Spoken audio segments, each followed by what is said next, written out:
Faslun nerangaken rukunipun siam. Fasal ini menerangkan rukunnya berpuasa. Rukun puasa itu apa aja? Rukunipun siam punika wonten 3. Rukun puasa itu ada 3. Nomor setunggal, niat saben-saben dalu. Yang pertama yaitu niat pada tiap malam. Jadi niatnya itu tiap malam niat. Niat itu tempatnya di hati. Mahallun niyah al-qalbu. Niat itu tempatnya di hati. Jadi ketika lisan kita mengucap, itu hati kita juga mengucapkan niatnya. Malah justru yang penting itu hatinya.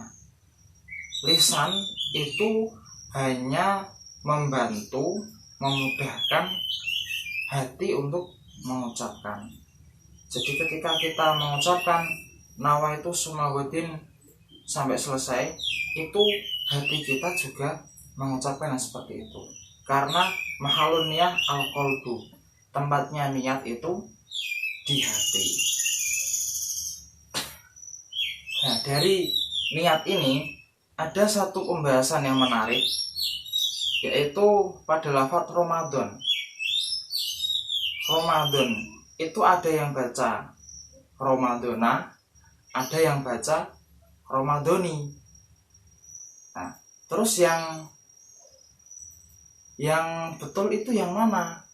Ramadana atau Ramadoni, atau bisa semua, Ramadana bisa, Ramadoni bisa. Kita akan bahas ya. Di dalam kitab Fathul Mu'in, itu disebutkan wa akmalun niyati nawaitu saumagodin an adai fardi Ramadoni bil jari li idofatihi 5 ba'dahu. Bil jari li idofatihi 5 ba'dahu. Cara buka Mas.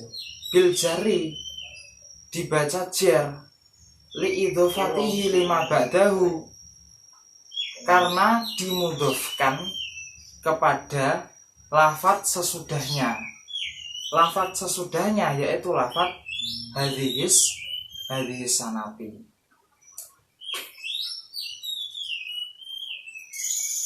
Ramadan itu termasuk isim ghairu munsharif. Isim ghairu munsharif itu isim yang tidak menerima tanwin. Isim ghairu munsharif itu ketika jar dibaca fathah. Isim ghairu munsharif itu ketika jar dibaca fathah, kecuali jika dimudhofkan atau kemasukan al. Nah, jika dimudhofkan atau kemasukan al, maka manek munsharifnya hilang dan alamat jarnya kembali ke kasroh. Nah, tadi di kitab Fathul Mu'in disebutkan Ramadan bil jarri li idhofatihi 5 ba'dahu, dimudhofkan kepada lafaz sesudahnya. Maka kalau menurut Alfiyah itu i'rabnya, alamat jarnya yaitu pakai kasroh, Ramadoni bukan Ramadona. Bisa dilihat pada Alfiyah bait 46. Wajurabil fathatima layan syarif malam yudhof au yakuba da'al rodif. Itu kalau menurut ilmu nahwu. Dan disebutkan di kitab I'anatut Thalibin. I'anatut Thalibin itu syarahnya Fathul Mu'in. Kalau tadi di Fathul Mu'in disebutkan bil jarri li idhofatihi 5 ba'dahu. di syarahnya di kitab I'anatul Thalibin, kata-kata bil jari itu disyarahi dengan bil kasri. Ini mas semakin jelas. Bil jari ai bil kasri. Jadi maksudnya dibaca jar, yaitu dibaca kasroh, berarti Ramadhani bukan Ramadhana. Dan mayoritas ulama juga membacanya yaitu Ramadhani hadhis sanati.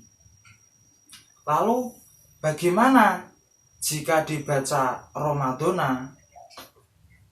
Nah, di keterangan selanjutnya di I'anatul Thalibin juga dijelaskan dibaca Ramadhana juga boleh. Tapi lafadz setelahnya bukan hadhis sanati, tapi hadhis sanata, karena targetnya menjadi dzaraf, bukan menjadi mudhaf ilaih. Nah, dan yang membaca Ramadhana, ulama yang membaca Ramadhana hadhis sanata ini sedikit. Mayoritas ulama tetap membacanya Ramadhani hadhis sanati. Nah, lalu bagaimana dengan yang sering terjadi di masyarakat, yaitu Ramadhana tapi hadhis sanati? Apakah boleh? Ataukah berdosa atau gimana? Kalau menurut ilmu nahwu ya tetap salah, tidak boleh. Soalnya kalau Ramadhana ya hadhis sanata, kalau Ramadhani hadhis sanati. Kalau Ramadhana hadhis sanati ya nggak boleh. Tapi apakah berdosa atau tidak? Ya tidak, kan cuma nahwu, nggak berdosa. Tapi kalau bisa, khususnya untuk anak-anak santri, anak-anak Ibnu IPPNU, khususnya Ibnu IPPNU Umbul Harjo dan Ibnu IPPNU Kota Yogyakarta, masalah-masalah seperti ini harus tahu. Itu ya. Itu yang pertama, masalah niat. Nomor kalih, nilar perkawis ingkang mbatalaken siyam. Nomor 2 yaitu meninggalkan perkara yang membatalkan puasa. Kados dene mlebetipun ain dhateng slira utawa badan saking bolongan utawa manfaat ingkang dipun sengaja. Seperti misalnya masuknya barang atau ain ke dalam lubang-lubang yang ada di dalam tubuh kita. Dan masuknya barang tersebut itu secara disengaja. Nah, lubang-lubang itu seperti apa nanti dibahas di pasal selanjutnya. Tur enget yen seliranipun pinuju nglampahi siam, dan orang itu sadar, ingat kalau dia itu sedang melakukan puasa. Soho mboten bodho ingkang makdzur. Maksudnya dia tuh sudah tahu akan keharaman masuknya barang ke lubang yang ada di dalam anggota tubuh. Dia sudah tahu akan keharaman itu.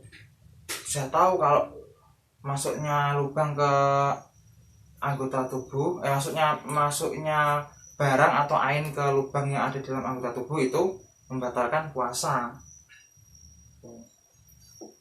Nomor 3, tiang ingkang nglampahi siyam.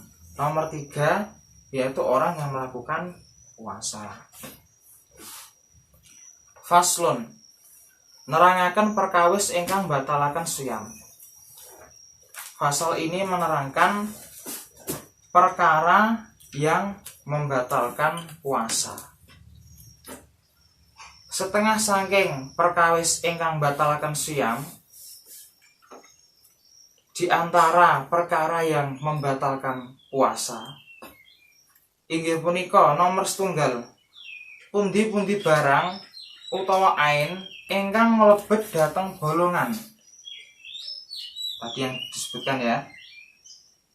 Masuknya barang atau ain ke dalam lubang yang ada di dalam anggota tubuh ingkang mlebet dhateng bolongan. Contohnya bolongan nek niki disebutke kuping, irung, cangkem, kubul lan dubur, telinga, hidung, mulut, kubul dan dubur. Kubul itu jalan ngarep, jalan depan yang buat kencing itu kubul. Kalau dubur itu jalan belakang yang buat BAB itu namanya dubur. Nah, ketika memasukkan barang atau ain ke dalam lubang-lubang yang disebut ini tadi secara sengaja, itu bisa membatalkan puasa. Misalnya ketika puasa telinga kita gatel, terus kita masukkan cotton bed ke dalam telinga. Nah, itu kalau disengaja dan sudah tahu akan keharamannya itu batal. Tapi kalau belum tahu ya nggak batal, soalnya kan orang belum tahu itu kan tidak terkena hukum. Nah, kalau sudah tahu kok tetap disengaja, ya itu bisa membatalkan puasa. Terus masuknya barang ini ketika sudah mencapai bagian yang dalam. Jadi contohnya misalkan tadi kan cotton bed, misalkan kita masukkan jari, misalkan jari kita masukkan ke telinga. Nah, kalau jari itu kan hanya sampai telinga bagian luar, jadi nggak batal.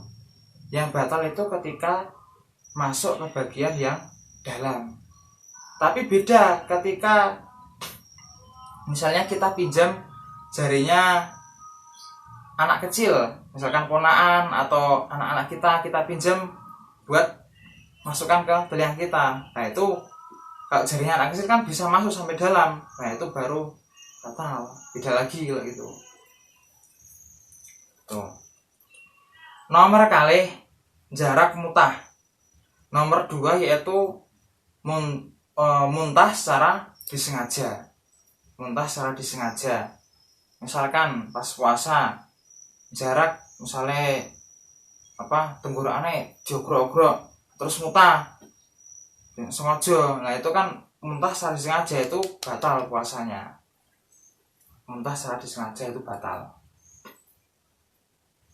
Nomor 3 jima ing dalem farji. Nah, nomor 3 ini jima ing dalem farji, yang tengah-tengahnya poso kok malah jima. Apa itu jima? Jima itu berhubungan suami istri. Nah, luwih cetone masuknya zakar ke farji itu jima, meskipun tidak sampai keluar mani, tapi sudah masuk zakar ke dalam farji, itu ya batal puasanya. Selain batal, berdosa, nanti juga harus bayar kafarat. Nanti kafaratnya diterangkan di pasal selanjutnya. Nah, itu ya jima, misalkan siang-siang jima ya, batal itu meskipun nggak sampai keluar mani, itu tetap batal, berdosa itu. Jadi ya kalau puasa ya ditahan dulu, jimanya pas malam hari. Terus selanjutnya nomor sekawan medal mani sebab gepok senggol. Nomor 4 yaitu keluarnya mani akibat sentuhan kulit atau keluarnya mani secara disengaja.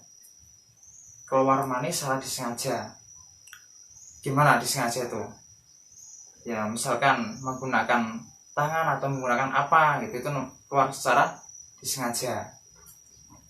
Beda kalau misalkan tidur terus mimpi basah, itu kan keluar maninya tidak disengaja. Nah, kalau kayak gitu nggak batal karena nggak sengaja. Kalau di sini kan keterangannya medal mani sebab gepok senggol.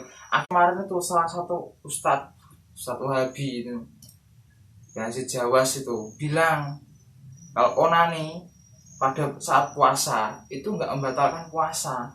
Nah itu dasar dari mana kan nggak jelas sekali itu. Yang namanya onani itu kan mengeluarkan mani secara disengaja, ya jelas batal puasanya itu ya. Jadi di zaman modern ini kita jangan sampai mudah menerima informasi, terutama dari ustadz-ustadz yang latar belakangnya itu bukan dari pesantren. Itu kita harus hati-hati dalam memilih informasi, karena tadi keterangannya itu bisa jadi enggak didasari dari kitab-kitab ulama salaf gitu. Nah, kalau kita sebagai anak muda, terutama Ibnu UPNU, cobalah kita memilih informasi yang dari ustadz-ustadz yang memang sudah jelas latar belakangnya dari pesantren. Kan banyak itu kan ya. Nah, itu. Nomor gangsal head. Nomor gangsal nomor 5 yaitu head. Head ini berarti bagi perempuan ya. Jadi ketika puasa tiba-tiba keluar darah head, ya puasanya langsung batal. Nah biasanya ya kalau bagi kaum wanita, kaum perempuan itu yang bikin jengkel itu kan kalau misalnya 5 menit lagi berbuka tapi malah head, ya sudah langsung batal puasanya. Batal puasanya harus wajib qadha, padahal itu tinggal 5 menit lagi. Nah itu keluarnya darah head itu juga bisa membatalkan puasa. Nomor 6 nifas. Nomor 6 yaitu nifas. Nifas itu darah yang keluar setelah proses melahirkan, itu nifas. Nomor 7 edan. Nah nomor 7 ini gila. Misalkan jadi orang gila itu nggak wajib berpuasa. Misalkan ada orang nggak gila, terus tiba-tiba karena pikiran yang banyak, memikirkan apa aja, itu bisa jadi terus pas puasa akhirnya mendadak gila, ya udah batal puasanya. Jadi orang gila itu nggak wajib puasa. Dan nomor 8 yaitu murtad. Yang terakhir nomor 8 yaitu murtad. Murtad itu keluar dari agama Islam. Itu juga bisa membatalkan puasa.